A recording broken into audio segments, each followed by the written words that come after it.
Realitas keagamaan umat Islam sebelum lahirnya madhab fikih. Rekam sejarah menunjukkan bahwa pasca tumbuh berkembangnya ragam madhab fikih. Dari sini pertanyaan yang mungkin relevan adalah bagaimana konteks sosial keagamaan umat Islam sebelum masa kelahiran ragam madhab fikih. Sekurang-kurangnya terdapat 3 periode selama kurun waktu sebelum lahirnya ragam madhab fikih. Yang pertama adalah periode risalah kenabian, kedua periode sahabat generasi muslim pertama, dan yang ketiga periode tabi'in dan atba'ut tabi'in generasi muslim kedua dan ketiga. Yang perlu sekali diingat ialah bahwa setiap periode setidaknya ada 3 tipologi seorang muslim. Pertama, memiliki pengetahuan agama atau disebut sebagai orang alim, dan kedua, masih menjalani jenjang proses pembelajaran ilmu agama atau disebut sebagai muta'alim, dan yang ketiga sama sekali tidak mengetahui persoalan agama atau disebut sebagai orang awam. Realitas keagamaan pada periode risalah kenabian. Masa awal-awal Islam, Rasulullah SAW senantiasa dimintai penjelasan tentang segala persoalan agama, lalu beliau menjawabnya sesuai tuntunan wahyu. Sehubungan dengan ini, muncul satu persoalan yang masih diperdebatkan di antara para ulama, yakni mengenai metodologi Rasulullah SAW dalam menjawab permasalahan hukum. Apakah melulu dipandu wahyu atau sesekali beliau menggunakan penalaran ijtihad?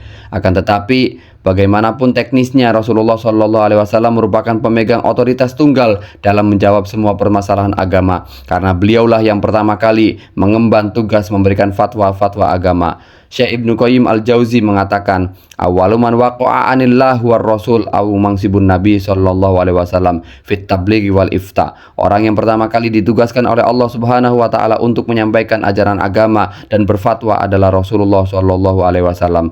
Meski demikian, sebagian sahabat radhiyallahu taala anhu yang mempelajari dan juga menguasai fikih umumnya dikenal dengan sebutan qurra atau penghafal Al-Quran, serta memiliki pemahaman yang baik atasnya. Ketika mendapati suatu permasalahan, akan mendiskusikannya terlebih dahulu untuk kemudian dihaturkan kepada Rasulullah SAW sebagai jawaban final.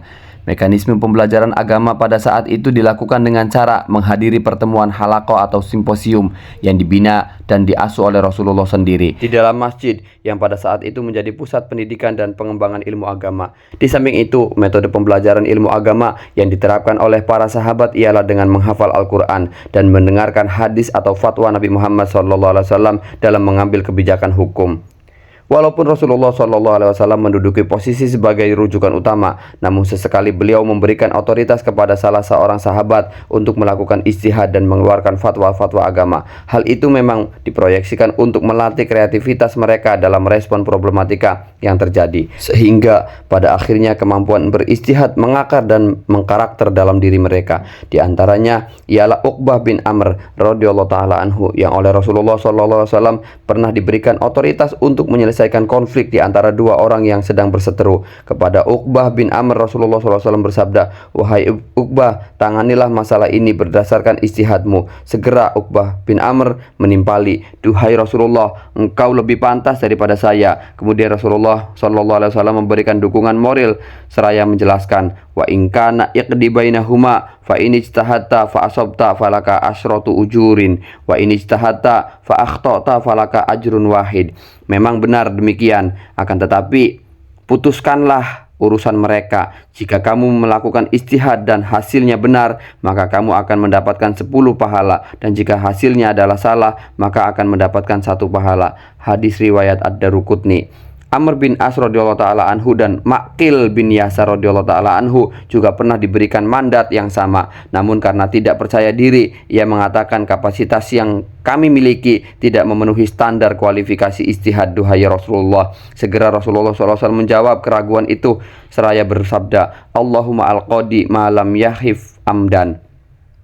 Allah akan senantiasa bersama juru hukum selama tidak dengan sengaja melakukan penyimpangan. Hadis riwayat Ahmad bin Hambal. Kerja nyata dari pelatihan ijtihad itu dimanifestasikan dalam bentuk program pengiriman delegasi ke berbagai penjuru kota untuk menduduki jabatan qadi atau juru hukum, mufti atau juru fatwa, dan dai atau juru dakwah. Dengan program itu, para sahabat delegasi benar-benar teruji kreativitas ijtihadnya untuk merespon persoalan agama di tempat tugas masing-masing. Di era kenabian, otoritas tunggal menangani urusan agama sepenuhnya berada di tangan Rasulullah SAW. Hal itu terbukti efektif dan menekan munculnya perselisihan pendapat dalam ranah hukum syariah. Meskipun upaya ijtihad yang telah dilakukan sebagian sahabat radhiyallahu ta'ala anhu sangat potensial menjadi penyebab terjadinya silang pendapat, namun karena keputusan dan jawaban final tetap berada dalam otoritas Rasulullah SAW, maka dapat dipastikan tidak ada perselisihan yang begitu serius. Walaupun Rasulullah SAW menjadi rujukan tunggal di masa risalah kenabian, namun bukan berarti dalam meminta fatwa dan menyerap ilmu agama selalu mengharuskan bertemu dan berkomunikasi secara langsung dengan Rasulullah SAW. Meskipun idealnya demikian, akan tetapi hal itu tidak selalu memungkinkan, mengingat tidak semua sahabat radhiyallahu ta'ala anhu bisa aktif menghadiri halaqah bersama Rasulullah SAW di masjid yang saat itu menjadi pusat pendidikan ilmu agama.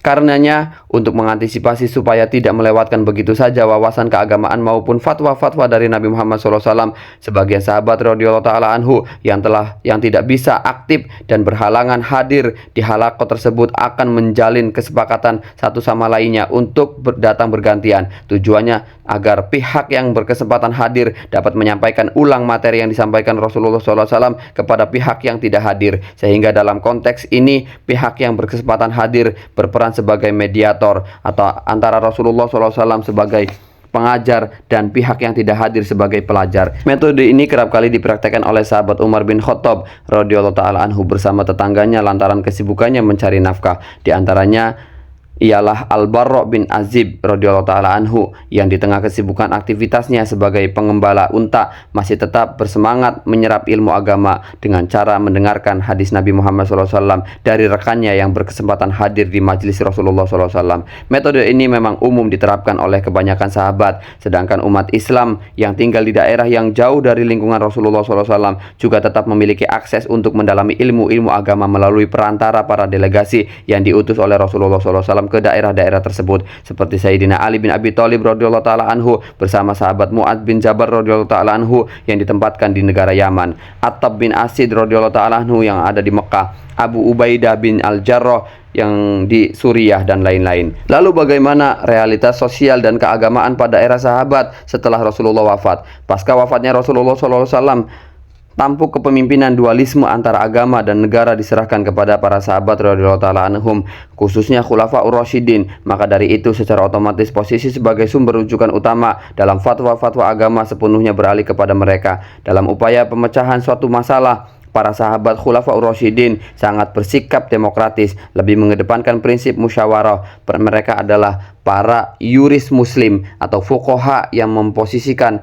jurisprudensi Islam atau fikih sebagai asas perundang-undangan. Tingkat kedekatan para sahabat dalam pergaulannya dengan Rasulullah SAW sangat berbeda-beda. Sebagian sangat dekat dengan Rasulullah SAW dan senantiasa menemaninya pada saat-saat diskusi keagamaan sebagai pintu ijtihad Rasulullah, sehingga perbendaharaan hadis mereka lebih banyak. Sebagian yang lain tidak memiliki pengalaman yang serupa. Selain bawaan alami, hal ini pula yang mendasari perbedaan tingkat kemampuan para sahabat radhiyallahu ta'ala anhum dalam bernalar dan beristihad. Pernyataan Ibnu Khaldun di bawah ini cukup menggambarkan hal itu.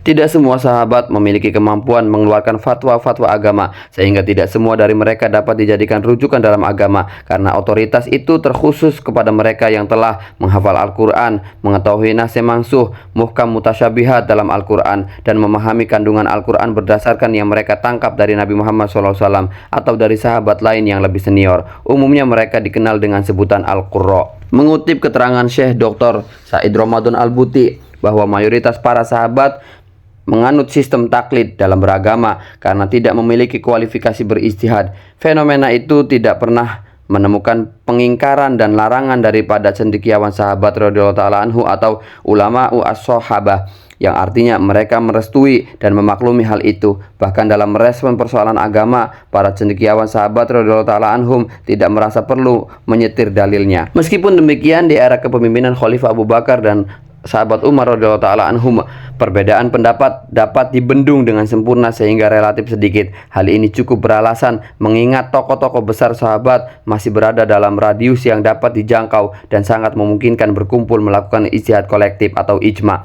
Karena kebijakan Khalifah Umar radhiyallahu ta'ala anhu pada saat itu melarang para tokoh sahabat melakukan imigrasi keluar kota Madinah. Di samping itu, pembawaan karismatik Khalifah Umar mampu menekan arus pemikiran yang liar. Masa kepemimpinan Khalifah Umar radhiyallahu anhu berakhir dengan meninggalkan kemajuan atau progres secara signifikan, mulai dari kian meningkatnya populasi umat Islam sehingga kian meluasnya ekspansi teritorial kekuasaan Islam yang meliputi kawasan Sungai Nil sampai Sungai Amudarya dan terus membentang luas dari semenanjung Iberia sampai lembah Sungai Indus. Situasi semacam itu telah menggugah kesadaran para tokoh sahabat akan perlunya eksodus atau hijrah ke berbagai daerah kekuasaan Islam dalam misi dakwah maupun mengisi jabatan-jabatan penting seperti gubernur, hakim, dan posisi strategis lainnya. Iklim seperti ini secara otomatis telah merubah gaya ijtihad kolektif atau ijma menjadi ijtihad individual yang dilakukan oleh masing-masing sahabat radhiyallahu ta'ala anhu di daerah yang baru ditempatinya, yang merupakan ladang subur bagi pertumbuhan perselisihan pendapat. Terlebih juga banyak perbedaan secara geografis dan konteks sosial budaya. Lembaga pendidikan Islam di masa sahabat tidak hanya berpusat di surau-surau masjid sebagaimana di era kenabian, melainkan telah mengalami kemajuan yang ditandai dengan berdirinya sejumlah al-kutab atau taman belajar yang didirikan masyarakat Arab pada masa Khalifah Abu Bakar radhiyallahu ta'ala anhu, dan madrasah yang berpusat di Madinah. Hanya saja prioritas utama tetap di dalam masjid, sementara yang bertugas sebagai tenaga pengajar adalah para sahabat terdekat Nabi Muhammad SAW. Menurut catatan sejarah, madrasah-madrasah itu banyak bermunculan dan berkembang di Madinah pasca wafatnya Nabi Muhammad SAW. Beberapa di antaranya diasuh dan dibina oleh sahabat Abu Hurairah radhiyallahu ta'ala anhu, Ibnu Abbas, Zaid bin Sabit, dan masih banyak yang lainnya. Di antara madrasah-madrasah itu, yang terbesar justru madrasah yang diasuh oleh Sayyidah Aisyah radhiyallahu ta'ala anha yang berlokasi di sudut Masjid Nabawi bersandingan dengan kediamannya dekat pusara Rasulullah SAW. Di madrasah Aisyah radhiyallahu ta'ala anha, para pelajar baik laki-laki maupun perempuan dari kalangan sahabat maupun tabi'in berkumpul dalam satu forum dengan tujuan menyerap ilmu-ilmu agama maupun meminta fatwa. Akan tetapi pembelajaran tatap muka terbatas pada kaum wanita dan pelajar laki-laki yang masih memiliki ikatan kerabat, saudara atau mahram dengan beliau, sedangkan laki-laki non mahram mengikuti pembelajaran di balik tabir. Di samping itu, Sayyidah Aisyah juga mengasuh serta mendidik anak-anak yatim dan memberdayakan kaum duafa. Di kemudian hari, Madrasah Aisyah berhasil memberikan kontribusi besar bagi perkembangan pemikiran Islam sepanjang masa, lantaran telah berhasil mencetak kader-kader intelektual muslim yang ahli dalam bidang fikih, tafsir, dan hadis. Lalu selanjutnya adalah periode ketiga, bagaimana realitas keagamaan pada masa tabi'in dan tabi'i tabi'in atau pengikut para tabi'in di generasi kedua dan generasi ketiga. Di era itu, angka imigran dari kalangan cendekiawan sahabat semakin tinggi, mengingat wilayah kekuasaan Islam semakin luas membentang dan membutuhkan juru dakwah, juru fatwa, tenaga pengajar Al-Quran dan hadis dan sebagainya. Fenomena itu turut memberikan pengaruh luas terhadap bidang keilmuan dalam dunia Islam. Berkenaan dengan hal itu, Muhammad Khudori Pik mengungkapkan, andaikan para cendekiawan muslim tidak mendiaspora ke berbagai daerah, niscaya tidak ada jaringan komunikasi ilmiah di antara para intelektualnya. Imigrasi besar-besaran itu juga membuka akses pendidikan atau transfer keilmuan bagi para tabi'in. Mereka dengan mudah menjumpai sosok cendekiawan sahabat di daerah masing-masing untuk menyerap ilmu-ilmu agama. Bahkan beberapa di antara mereka, para tabi'in, telah berhasil mencapai prestasi keagamaan yang ideal, yang kemudian berkemampuan ijtihad secara mandiri serta melepas taklid sebagaimana yang dideskripsikan Ibnu Hazm. Para generasi abad yang istimewa dan terpuji ini gemar mengkoleksi hadis Nabi Muhammad SAW dan mengkaji Al-Quran. Bahkan hal itu mendorong mereka melakukan rihlah ilmiah ke berbagai daerah. Hadis yang mereka dapatkan akan segera diamalkan dan diimaninya tanpa saling taklid. Ungkapan Imam Syah Waliullah Ad-Dahlawi berikut juga cukup menggambarkan kondisi ini. Soro likulli alimin min ulama tabi'in madhabun ala hiyalihi fangtasoba fi kulli baladin imamun. Setiap individu cendekiawan tabi'in memiliki cara pandang keagamaan atau madhab sendiri. Lantas di setiap daerah diangkat sosok pemimpin agama. Maka dari itu, setiap fatwa tabi'in yang terkesan sama dengan fatwa salah satu sahabat hanya terjadi secara kebetulan, bukan dalam rangka taklid. Fenomena ini hanya meneropong satu sisi, sedangkan di sisi lain masih banyak generasi tabi'in yang hanya mampu mencapai prestasi sebagai mufti dependen, mufti muqallid, sebagaimana nama-nama generasi tabi'in yang telah disebutkan oleh Abu Hasan bin Ali Al-Madani di bawah ini. Tidak seorang pun di antara para sahabat yang mempunyai kader-kader penerus yang konsisten mewarisi serta mengikuti alur pemikirannya yang berperan sebagai penyambung fatwa-fatwa dan menerapkan metodologisnya, kecuali 3 tokoh sahabat, yaitu Abdullah bin Mas'ud, Zaid bin Sabit, dan Abdullah bin Abbas. Beberapa di antara tabi'in yang menjadi kader penerus serta berperan sebagai penyambung fatwa-fatwa 3 tokoh di atas dalam arti tidak berfatwa secara independen adalah Alqamah bin Qais, Al-Aswad bin Yazid, Atta, Tawus, Mujahid, Sa'id bin Al-Musayyab, Urwah bin Zubair, dan lain-lain. Sistem sosial keagamaan yang sudah berjalan di masa sebelumnya masih tetap dipertahankan dan dilestarikan di era tabi'in. Antara lain, berjalannya relasi mufti-mustafti, juru fatwa, peminta fatwa, sistem pembelajaran agama yang masih diselenggarakan di surau-surau masjid atau madrasah, dan mendasarkan metodologi ijtihad pada bakat legislasi atau tasyri'. Walaupun di era sahabat sudah ada fenomena taklid kepada seorang mufti, namun hal itu dilakukan secara acak kepada sosok mufti manapun dan siapapun. Realitas baru yang ditandai dengan kecenderungan terhadap figur mufti tertentu muncul di era tabi'in dan tabi'it tabi'in. Alasan geografis dan kultur sosial yang berbeda-beda di setiap daerah kekuasaan Islam menjadi relevan bagi munculnya fenomena ini, karena bagaimanapun perbedaan mendasar itulah yang mendorong para tabi'in, baik pelajar maupun awam, untuk merujuk dan mengikuti secara konsisten fatwa-fatwa satu figur mufti tertentu, terutama yang beridentitas kewarganegaraan atau kependudukan yang sama. Ibnu Jarir telah memberikan gambaran kecil realitas keagamaan di Madinah. Konon dikabarkan bahwa Ibnu Umar dan penduduk Madinah setelahnya dari kalangan para sahabat mengeluarkan fatwa-fatwa agama sesuai jalan pemikirannya atau madhabnya Zaid bin Sabit. Meskipun demikian, mereka menyisihkan pendapat Zaid yang tidak didukung hadis-hadis yang mereka hafal dari Rasulullah SAW. Di samping itu, dalam menyikapi permasalahan yang masih diperdebatkan di antara para ulama, para generasi tabi'in akan menilai unggul pendapat ulama lokal masing-masing dengan asumsi bahwa mereka lebih memahami konteks sosial budaya di daerahnya. Sehubungan dengan hal ini, Syekh Waliullah Al-Dahlawi mengatakan, wa annahu idza ikhtalafat madhahibu sahaba wa tabi'ina fi mas'alatin fal mukhtar inda kulli alimin madhhabu ahli baladihi wa suyukhihi li annahu a'rafu bi sahihi aqawilihim anis saqimi wa